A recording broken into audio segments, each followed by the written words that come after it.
মাননীয় প্রধানমন্ত্রী, আমার নাম মঞ্জুরুল ইসলাম, ডিবিসি নিউজে আছি। যেহেতু মার্কিন যুক্তরাষ্ট্রের কথা বললেন, সেখানে সম্প্রতি দুজন বাঙালিকে বাংলাদেশি বংশোদ্ভূত আমেরিকানকে গুলি করে হত্যা করা হয়েছে। এ ব্যাপারে আপনি প্রতিবাদ জানিয়েছেন, কিন্তু আনুষ্ঠানিকভাবে এর কোনো বিচার দাবি করার কোনো উদ্যোগ নেবেন কিনা সেটা আপনার প্রশ্নের অংশ হিসাবে। আর আমার মূল প্রশ্ন হচ্ছে, দুদিন আগে আপনি বলেছেন যে অতি বাম অতি ডান মিলে সরকারের বিরুদ্ধে এক ধরনের উৎখাতের ষড়যন্ত্র করছে। আপনি জাতীয় আন্তর্জাতিকভাবে দেশকে যেভাবে অর্থনৈতিকভাবে এগিয়ে নিয়ে যাচ্ছেন, বাংলাদেশের মানুষ তখন শঙ্কিত। সেই ক্ষেত্রে আপনার বার্তা কি বাংলাদেশের মানুষের কাছে এই ষড়যন্ত্র মোকাবেলার জন্য? এবং এই অংশের শেষ প্রশ্ন হচ্ছে, হিটস্ট্রোকে সারা বাংলাদেশ আক্রান্ত, সেখানে হিটস্ট্রোকে যারা মারা গেছে তাদেরকে দুর্যোগ হিসাবে ঘোষণা করলে যারা নিহত তারা এক ধরনের সরকারি সুবিধা পায়। এই বিষয়ে আপনার ভাবনা কি? আপনাকে ধন্যবাদ। দেখুন, গরম পড়াটা কিন্তু খুব নতুন কিছু না। এটা কিন্তু এর আগেও কিন্তু হিট স্ট্রোক হয়েছে এবং সবসময় এরকম হয়। তবে হ্যাঁ, এবারে যেমন সাধারণত আমাদের বৈশাখ মাসে কালবৈশাখীটা হতো, এখন এবার কালবৈশাখীটা একটু পিছিয়ে গেছে। এটা হলো বড় কথা, যার জন্য মানে প্রচণ্ড গরম।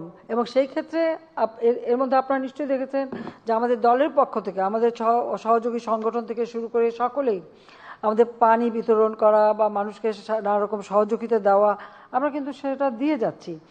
আর যারা মারা গেছে অবশ্যই এটা অত্যন্ত দুঃখজনক।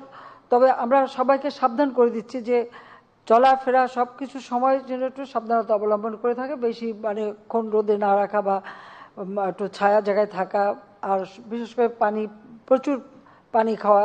এবং আমরা স্যালাইন, পানি, এমনকি ছোট ছোট ছাতা, ক্যাপ, আমাদের দলের এবং সহযোগী সংগঠনের পক্ষ থেকে যতদূর সম্ভব আমরা কিন্তু মানুষের পাশে যাচ্ছি। সরকারের পক্ষ থেকেও আমরা সচেতনতা সৃষ্টি করা এবং সব ধরনের ব্যবস্থা আমরা নিচ্ছি।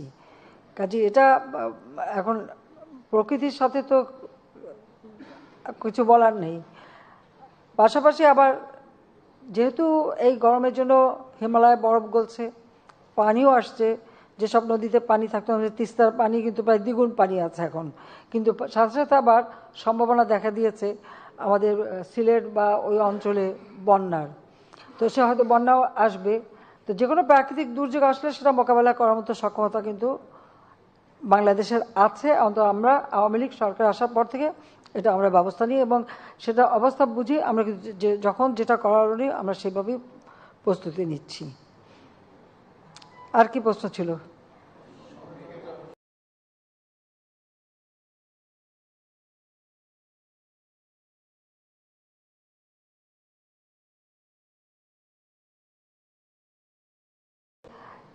বাম চলে গেছে 90 ডিগ্রি ঘুরে। না, তারা 90 ডিগ্রি ঘুরে গেছে আর কি।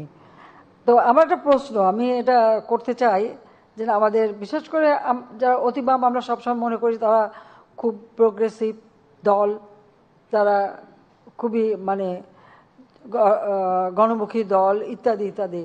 তো সেখানে আমার প্রশ্নটা হচ্ছে যে ঠিক আছে, তারা আমাকে উৎখাত করবে, পরবর্তীতে কে আসবে তাহলে? সেটাকে ঠিক করতে পেরেছে? সেটাই তো আমার প্রশ্ন। কারা আসবে, কে আসবে ক্ষমতায়, কে দেশের জন্য কাজ করবে, কাকে তারা আনতে চায়? সেটা কিন্তু স্পষ্ট না। আর সেটা স্পষ্ট না বলেই তারা কিন্তু কেউই জনগণের কোনো সাড়া পাচ্ছে না। হ্যাঁ, আন্দোলন করে যাচ্ছে, কেউ ফিজিটিভ হয়ে বিদেশে বসে। আমরা ডিজিটাল বাংলাদেশ করেছি, সেই ডিজিটাল বাংলাদেশের বদৌলতে প্রতিদিন অনলাইনে আন্দোলন সংগ্রাম করেই যাচ্ছে, নির্দেশ দিয়েই যাচ্ছে। তো সেখানে তো প্রশ্ন আছে। এখন যারা আন্দোলন করে করুক, সেটা তো আমরা তো বাধা দিচ্ছি না। অবশ্য আমার মনে হয় আমাদের একটু নতুন পথ নিয়ে নেওয়ার একটা সম্ভাবনা দেখা দিয়েছে যে আমরা যদি আমেরিকার স্টাইলে আন্দোলন বা আমাদের পুলিশকে যদি বলে দিই যে আমেরিকা পুলিশ যেভাবে মানে আন্দোলন থামায় সেটা অনুসরণ করতে পারে, সেটা করতে পারে। আমার মনে হয় পুলিশ এখন আমেরিকান পুলিশদের অনুসরণ করতে পারে, আমাদের পুলিশ। কারণ আমরা তো ধৈর্য ধরতে বলেছিলাম সেই 28 অক্টোবরের কথা মনে আছে 2023 সালের। আমি তো বলছিলাম পুলিশকে ধৈর্য ধরতে যে তাদেরকে পিটিয়ে হত্যা করেছে, মারছে, এবং সেই সাথে তাদের হাসপাতালে আক্রমণ, গাড়ি পোড়ানো। কাজে আমার মনে হয় এখন আমাদের পুলিশ কিন্তু মানে আমেরিকান স্টাইলে আন্দোলন দমানোর ব্যবস্থাটা নিতে পারে। আমার মনে হয় সাংবাদিকরা বোধহয় এ ব্যাপারে আমাকে সমর্থন করবেন। মাননীয় প্রধানমন্ত্রী, না, ওটা অলরেডি আমরা ওটা প্রতিবাদ এখানেই না, আমেরিকায় বসেও প্রতিবাদ জানানো হচ্ছে। ওখানে আমাদের আওয়ামী লীগ খুব সোচ্চার আছে, অন্যান্য সহযোগী সংগঠন, আর এটা আমরা তো সবসময় এটা প্রতিবাদ করেই যাচ্ছি, এটা নতুন না। আর শুধু প্রবাসী বাঙালি না, আমেরিকায় তো প্রতিনিয়ত মানুষ খুন করা একটা, ঘরের ভিতরে যে একটা ছোট বাচ্চা ছেলে মা ধরে রাখছে, তাকে গুলি করে ফেলে দিল। তার অপরাধটা কি ছিল? তার হাতে একটা কাঁচি ছিল, তাই কাঁচির ভয়ে তাকে গুলি করে মারা হলো।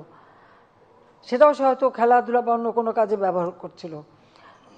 একজন মাজুর ব্যক্তি যে পঙ্গু, সে কি প্রেসিডেন্টকে কি বলছে যে চলতেও পারে না, হাঁটতেও পারে না, সে প্রেসিডেন্টকে নাকি থ্রেট করছে।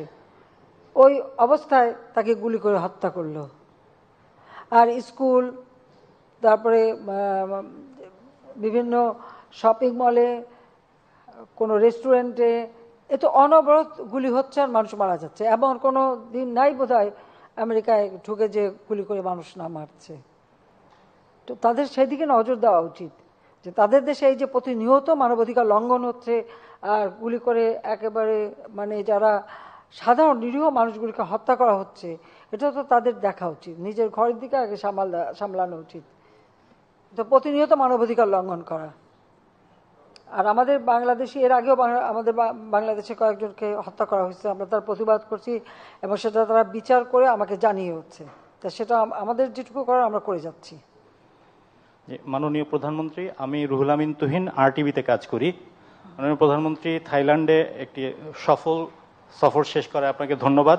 পাশাপাশি সুযোগ পেয়ে আমি একটু ধন্যবাদ দিতে চাই যে বাংলাদেশে যতগুলো মেগা প্রকল্প করছেন তার মধ্যে অন্যতম দুটি মেগা প্রকল্পের নিয়মিত উপকারভোগী আমি। একটা হচ্ছে মেট্রো রেল, যেটা দিয়ে প্রত্যেকদিন অফিসে আসি, আর একটা পদ্মা সেতু, যেটা দিয়ে আমি বাড়ি যাই।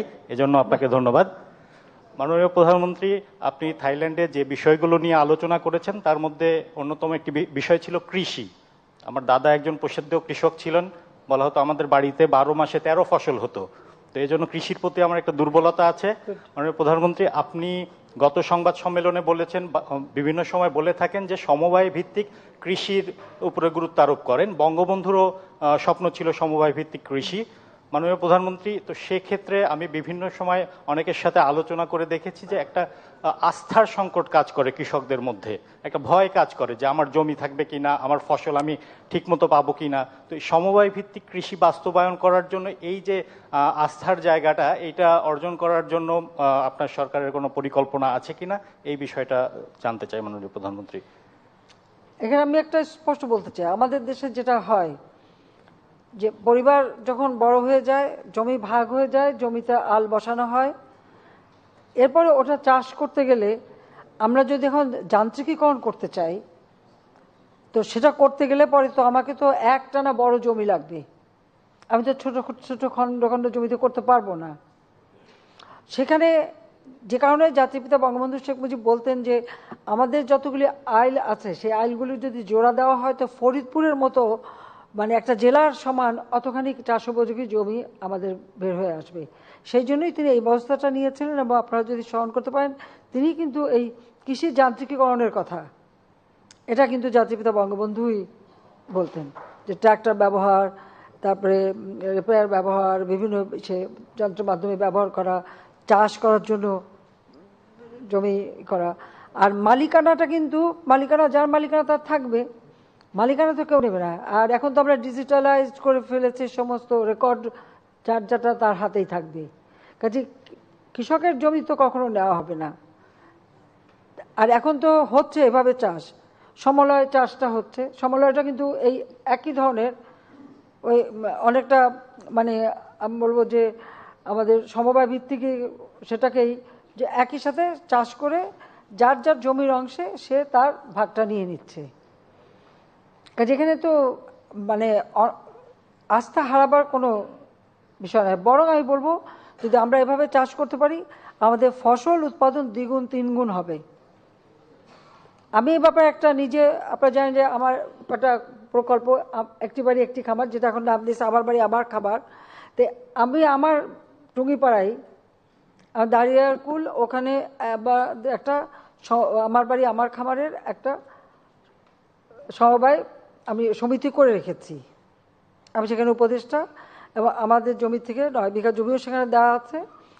এবারে আমি যেটা করছি, এটা করার আগে কৃষকের ভিতরে যাতে আস্থাটা থাকে, সেটার জন্য আমাদের যত অনাবাদি জমি ছিল ওই এলাকায়, এখানে কিন্তু অনেক অনাবাদি জমি ইতিমধ্যে চাষের আওতায় চলে এসছে। এবং আমি যখন এটা উদ্যোগটা নেওয়ালাম, এটা করলাম, করার সাথে সাথে দেখলাম আমার আশেপাশে অন্য যারা কৃষক তারাও খুব উৎসাহিত হলো, আর তারাও কিন্তু সেখানে চাষ শুরু করে দিয়েছে নিজেরা, এবং নিজেরাই আবার নিজেদের জমি পরিষ্কার করে দিচ্ছে। এবং আমরাও করে, আমার পক্ষ থেকে আমি করে দিচ্ছি, আমাদের ট্রাস্টের পক্ষ থেকে 2টা মেশিন আমি কিনে দিয়েছি সেখানে। কাজে তারা এখন চাষ করে দেখা গেল যে ফসলটা উঠলো একই সাথে, ওঠার পর কার জমিতে কতটুকু, সেই অনুপাতে সে তার ওই ফসল বিক্রি করে টাকার ভাগটা তাদেরকে দিয়ে দেওয়া হয়েছে। আর আমাদের ওখানে পানি বেশি, তো যখন আমরা এই চাষ করি, যেখানে যে পানি বেশি ছিল সেখানে কিন্তু মাছের চাষ হয়েছে। এই মাছের চাষ হওয়ার ফলে যে মাছ উঠে এসছে, প্রথমেই পেলাম 88 মণ মাছ, তার পরবর্তীতে আর এক ধাপে আসলো আরো প্রায় 102 মণ, এরপরে আরো প্রায় 10 না 15 মণ মাছ পাওয়া গেল। সর্বসাকুল্যে সব মাছ বিক্রি করে 8 লক্ষর উপরে টাকা, যার যার জমি যেখানে যেখানে ছিল সেই জমির অনুপাতে তাকে সে টাকার ভাগ দেওয়া হলো। যারা সেখানে শ্রম দিয়েছে, কিষানি যারা শ্রম দিয়েছে তাদেরকে ভাগ দেওয়া হয়েছে, এবং আমি আমার ভাগে 1 লাখ টাকা পেয়েছি।